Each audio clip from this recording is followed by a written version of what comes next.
सभी को मेरा नमस्कार और बहुत बहुत धन्यवाद करती हूँ मैं इस मंच का और सुमन मोहिनी जी का, अश्विनी जी का और आप सभी का मुझे सुनने के लिए और यहाँ पे जो है आने का मुझे मौका देने के लिए। आगे बढ़ने से पहले मैं बताना चाहूँगी मेरी पुस्तक है, ये हाल ही में प्रकाशित हुई है, प्रकृति के 51 आयाम।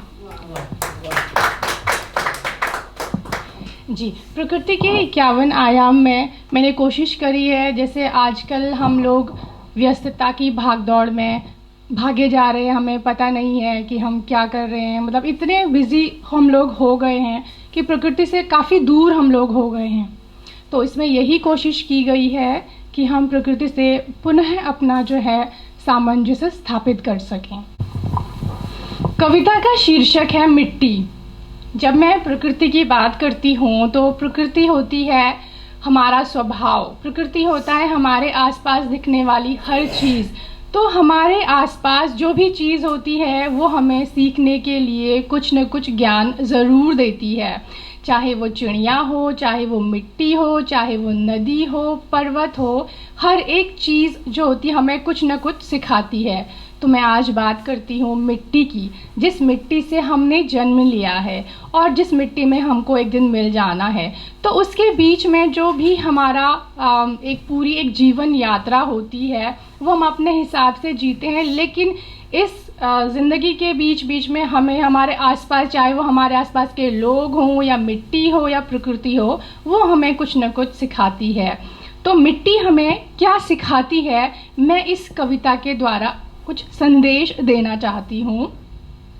मिट्टी कहती है, मिट्टी के घर अब मिलते नहीं, मिट्टी के घर अब मिलते नहीं, मिलते तो शायद हमको ये समझा देते, मिलते तो शायद हमको ये समझा देते, कितना भी आगे बढ़ लो, कितना भी आगे बढ़ लो जीवन में, कितना भी हासिल कर लो, एक दिन मिट्टी हो जाओगे, एक दिन मिट्टी हो जाओगे। मिट्टी ने कभी अपने गुणों का बखान नहीं किया, मिट्टी ने कभी अपने गुणों का बखान नहीं किया, लेकिन हाँ, वो अपनी मूल प्रकृति बताती है, वो अपनी मूल प्रकृति बताती है। जीवन में कैसे रहना है ये हमको बहुत अच्छे से सिखाती है। मिट्टी बहुत किफ़ायती है, मिट्टी बहुत किफ़ायती है और आसानी से मिल जाती है।